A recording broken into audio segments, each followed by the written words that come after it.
आप सभी को बसंत पंचमी की ढेरों शुभकामनाएं।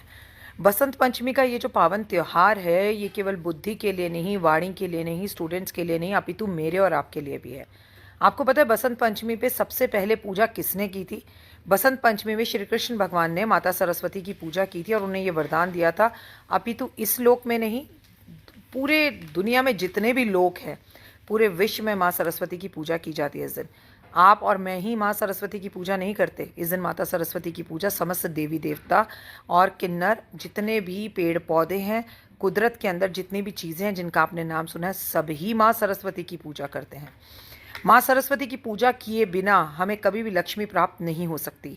और इसमें तो खैर कोई दौरान ही नहीं है कि स्टूडेंट्स के लिए ये दिन बेहद खास है। लेकिन अगर आप यूट्यूबर हैं और बोलने का काम करते हैं तो ये दिन आपके लिए बेहद खास है। अगर आप वकील हैं तो ये दिन आपके लिए बेहद खास है। और अगर आप किसी भी जीवन के अंदर काम ऐसा करते हैं जिसमें बुद्धि, शेयर मार्केट करते हैं या वाणी से जुड़ा हुआ कोई भी काम करते हैं, तो उसमें आपको माँ सरस्वती की पूजा बहुत ज़रूरी है। मैं तो कहूँगी माँ सरस्वती की पूजा किए बिना लक्ष्मी कभी प्राप्त ही नहीं हो सकती। इसलिए शायद ही कोई ऐसा हो जिसको लक्ष्मी ना चाहिए हो, और अगर आपको लक्ष्मी चाहिए तो माँ सरस्वती की पूजा ज़रूर करनी चाहिए। क्योंकि लक्ष्मी का एक रूप ऐसा भी है जो आपको जीवन के अंदर ज्ञान भी देती हैं, संतान भी देती हैं और मान और सम्मान भी देती हैं। बसंत ऋतु भी इस दिन से शुरू होती है और याद रखिएगा इसी दिन से मच्छर भी होने शुरू हो जाते हैं। तो भाई अपने घर के आसपास पानी ना भरने दें, घर के आसपास सफाई पूरी रखें और पीला खाएं, पीला पहनें। और बसंत पंचमी अगर बृहस्पतिवार को हो तो बहुत ही ज़्यादा शुभ होता है, लेकिन इस बार बसंत पंचमी शुक्रवार को यानी कि कल के दिन पड़ रही है, यानी कि 23 जनवरी को पड़ रही है। अगर नंबर को जोड़ा जाए तो नंबर 5 बनता है और वैसे भी पंचमी की तिथि है, तो अपने आप में और भी ज़्यादा शुभ मुहूर्त लेके आ रही है। और इस दिन महालक्ष्मी का दिन है, शुक्रवार। तो आप बसंत पंचमी के लिए हे शारदे माँ, हे शारदे माँ, ज्ञानता से हमें ज्ञान दे माँ। तू स्वर की देवी, ये संगीत तुझसे, हर गीत तुझसे, हर शब्द तुझसे। हम हैं अधूरे, हम हैं अधूरे, एक अज्ञानता से हमें ज्ञान दे माँ। देखिए, मैं आपको एक सरस्वती माँ की बात बता दूं कि सरस्वती की पूजा करेंगे तभी ज्ञान आएगा, ज्ञान आएगा तभी धन आएगा, और ऐसा धन आएगा जो आने के बाद कभी नहीं जाएगा। कल बच्चों से सबसे पहले सुबह उठकर जब आपके बच्चे स्नान करें तो नहाने के पानी में काले तिल और हल्दी डालकर ही स्नान करें। कल आप अपने घर में माँ सरस्वती जी की जो भी तस्वीर रखी हुई है, बच्चे स्नान करके पीले वस्त्र पहनकर सूरज को जल देंगे, और जब सूरज को जल देंगे तो उसमें भी थोड़ी सी हल्दी ज़रूर मिलाएंगे। फिर आपके घर में जो माँ सरस्वती की तस्वीर है उसके सामने धूप, दीप, घी, अगरबत्ती अर्पण करेंगे।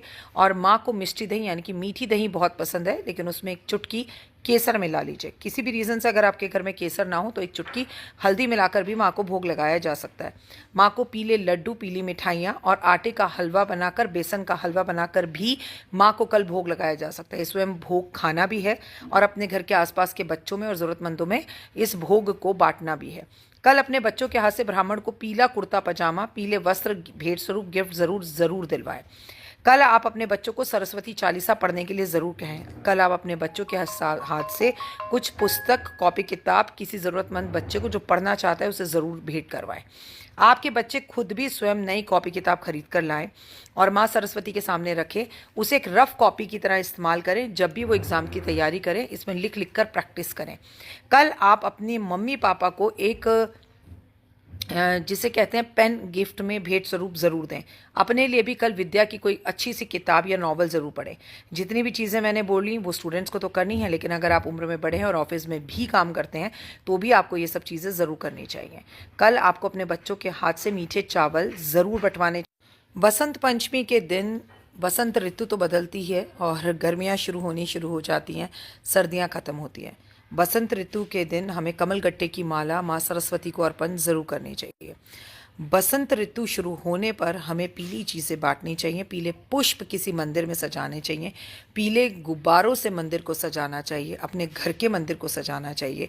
माएँ अपने बच्चों के लिए व्रत रखें। मैं जानती हूँ बहुत सारे बच्चे हैं जो ये बात करना नहीं चाहेंगे, मम्मी जो कहेंगे हमारा बेटा मानता नहीं है, हमारी बेटी मानती नहीं है। तो बच्चों, भले ही बायोलॉजिकली मैं आपकी मदर नहीं हूँ, लेकिन किसी ना किसी तरीके से हमारा पारिवारिक रिश्ता है और मैं आपकी माँ की तरह आपसे कह रही हूँ कि कल एक दिन अपनी मम्मी की बात मान लेना। जो जोश और खरोश आप 14 फरवरी को वैलेंटाइन डे पर दिखाएंगे, उसमें से सिर्फ 1% जोश और खरोश कल माँ सरस्वती की पूजा में दिखा देना। अगर बच्चे माँ को सिंदूर अर्पण करें, माँ बेहद खुश होती है। वीणा अर्पण करें तो माँ बेहद खुश होती है। कल आप अपने बच्चों के लिए एजुकेशन टावर खरीद सकती हैं और अपने बच्चों के लिए एजुकेशन टावर चार्ज करवा सकती हैं, पूजा करवा सकती हैं और उसके बाद बच्चों को भेंट स्वरूप, गिफ्ट स्वरूप दे सकती हैं। अगर आपको एजुकेशन टावर चाहिए और आपके बच्चों का एग्ज़ाम है तो आप पूजा, अनु और आरती को कॉल करके अपने बच्चों के लिए एजुकेशन टावर हमारे ऑफिस से मंगवा सकती हैं। आप अपने जीवन में अगर अच्छा कुछ भी करना चाहती हैं तो कल अपने बच्चों के साथ थोड़ा सा दान पुण्य और मंत्र जाप ज़रूर करवाइएगा। माँ सरस्वती की पूजा दूध, दही, शहद, चीनी, घी से उनका अभिषेक ज़रूर करवाइएगा।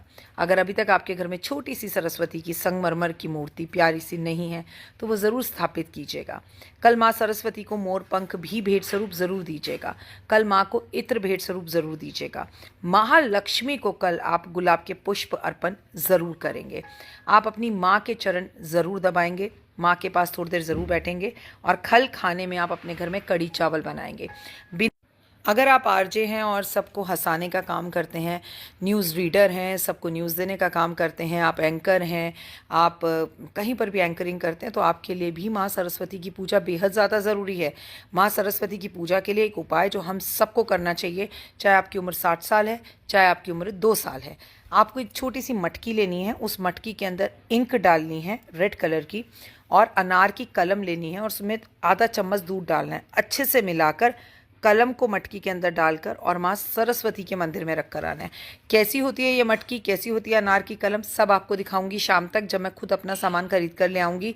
और अगर यथाशक्ति संभव हो सके तो आसपास के किसी भी मंदिर में माता सरस्वती की जहाँ पर तस्वीर हो, ब्राह्मण जी से, पंडित जी से कहकर वहाँ एक चुन्नी और नारियल अर्पण कल ज़रूर करें आप। और हो सके तो गुब्बारों से, पीले गुब्बारों से मंदिर को भी ज़रूर सजवाएं आप। जय माँ, जय माँ। नमस्कार, जय माता दी। इस तरह से कल स्लेट, चौक, पीला कपड़ा और ये वो प्यारी सी छोटी सी मटकी है और ये इसके अंदर अनार की कलम है। अब इसके अंदर हम जो है दूध भरेंगे और थोड़ा सा लाल रंग का ये सिंदूर डालेंगे और माँ को अर्पण करेंगे। एक नया पेन, जौ और सबसे बड़ी बात ये हल्दी और बेर। माँ को बेर भी बेहद ज्यादा पसंद है। अगर इनमें से सब चीजें आपको ना मिले तो जो चीजें अर्पण कर सकें वो जरूर करें। स्लेट पर सिर्फ हिंदी में, तेलुगु में, तमिल में, जो भी आपकी भाषा है उस भाषा में माँ लिख दीजिएगा। और ये वाले बेर माँ को बहुत पसंद है, इसके बिना माँ सरस्वती की पूजा नहीं हो सकती। मैंने आपसे कहा था जब सारा सामान खरीद लाऊंगी तो आपके साथ वीडियो शेयर करूंगी। तो आप सभी को माँ सरस्वती की पूजा की, बसंत पंचमी की बेहद शुभकामनाएं और खुद भी पीले कपड़े पहने, पीला खाएं, पीला